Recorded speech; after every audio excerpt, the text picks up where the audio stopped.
Yeah, I had to put my brain in again, or put it back in. It was on the floor. So that's, you guys can figure that out. This is 2 inches wide at 20 grams. If you had a 60-inch wide wing, plank style, straight, parallel, then it would be, divide that length by 2. That gives you 30 times 20. 30 times 20 is 600. So you'd have a 600 gram weight wing with these components inside. So if you used, if you use some poplar sparring in there of 1/8 inch, which is 1/8 inch is a really nice thickness. And if you keep it a 1/2 inch to 3/4 of an inch in height, 1/8 wide, 3/4 of an inch tall, it's very, very rigid, very substantial in the amount of rigidity that it adds to a wing, a plank, or whatever. So poplar is easy to come by. Home Depot has it in sized lumber. You just got to get it to a table saw and rip off 1/8 of an inch. And it's actually better to rip the face off of it, the top, not the edge. So I think you probably understand that. If it's 3/4 of an inch thick, then you want to rip a 3/4 inch tall or 3/4 inch wide piece, then turn that 90 degrees and then run it through at 1/8 of an inch. So you're actually planing off the top surface of the wide board, not the edge, 3/4 inch edge of the board. Either way, it works pretty good, but it's actually a little more rigid. You can play with some samples that way, but if you rip the top off, it's more rigid the way the grain is laid out. Anyway, experiment with that. Do your own. So there you go. This is just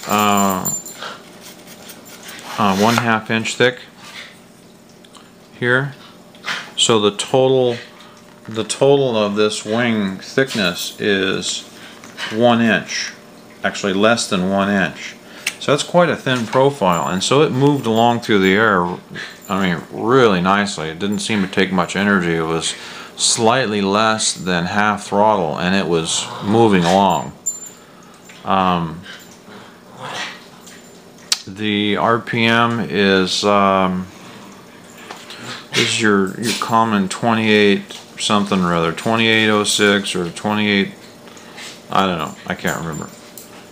Hobby people, that's their middle motor, 2800. I think it's 1200 RPM or kV. So spinning this prop, which I think I told you earlier was a 10.7. Yeah, it's a 10.7.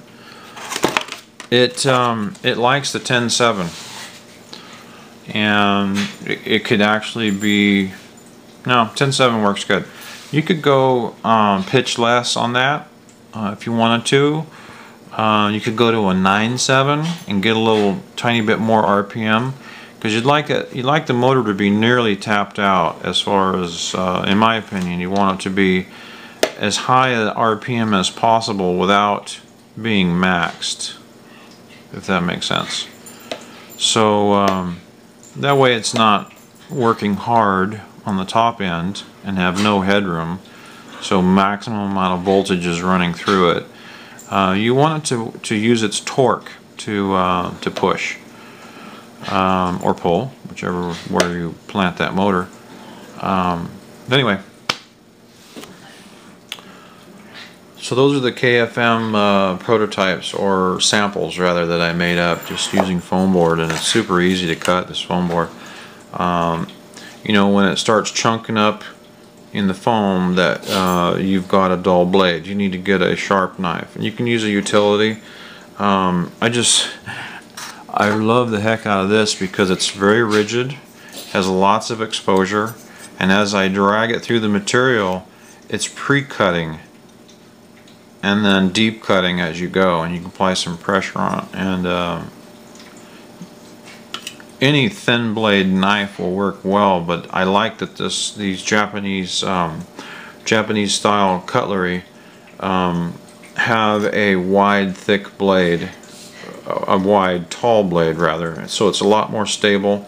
It isn't necessarily thick here, but it's very stable piece to work with, and the angle it allows room for fingers underneath, blah blah blah, as opposed to a paring knife and even a utility knife, because when you're using a utility knife you end up having to use a strong angle.